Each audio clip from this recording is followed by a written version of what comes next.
На сельхозярмарке реализуются продукты самой первой необходимости. Это мясо, картошка, лук, морковка и другие овощи. Самое большое преимущество предпраздничной ярмарки в том, что цены здесь ниже рыночных. К примеру, если мясо на рынке продается за 280, то здесь можно купить за 250 рублей. Пшеница реализуется по 8 рублей за килограмм вместо 13.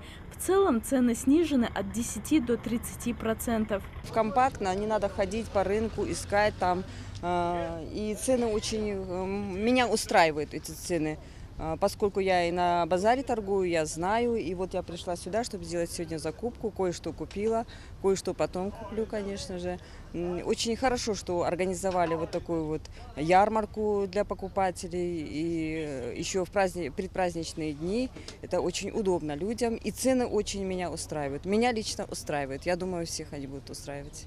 На этой ярмарке торгуют преимущественно фермеры Малгобекского района. Борис Балкоев ведет свое хозяйство в поселении Нижние Очелуки уже на протяжении многих лет. У фермера добрая традиция участвовать во всех ярмарках, проводимых в республике, особенно в месяц Рамадан. Он предлагает покупателям овощи, мелкий рогатый скот и свежее мясо. Спросом доволен, за полдня успел продать до 10 бараньих туш. Но невыгода в торговле привлекла его сюда. У людей не у каждого деньги в запасе есть. Вот по нижним ценам вот плохо реализовать продукты, Проведение предпраздничных ярмарок – идея главы республики. Так она имеет воплощение в каждом районе Ингушетии, в том числе в городах Сунжи, Карабулак, Назрань и даже в таком отдаленном сельском поселении, как Джейрах. Ярмарки открылись 17 июня и продлятся до 23-го. Министерство сельского хозяйства постаралось сделать максимально возможное для того, чтобы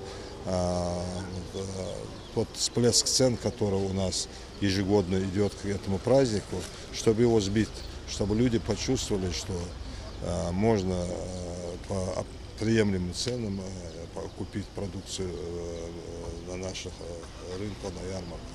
Горожане Малгобека могут найти ярмарочные ряды возле городского рынка. Жители Назрановского района могут приобрести товары на ярмарке в Икажево. В Карабулаке ярмарка работает в центре города. Залина Могушкова, Сурхо Кусиев, Новости 24.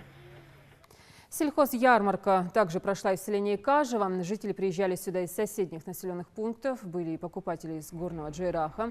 Всех прибывших на ярмарку цены пока устраивают. На скудность представленного товара тоже пока не жалуются. Продукты представлены на любой вкус. У нас есть партнерские отношения в соседних республиках. Завезли полностью овощную продукцию, картофель завезли этого года свежий. А то, что касается зерновых, у нас с прошлого года было зарезервировано более 500 тонн пшеницы.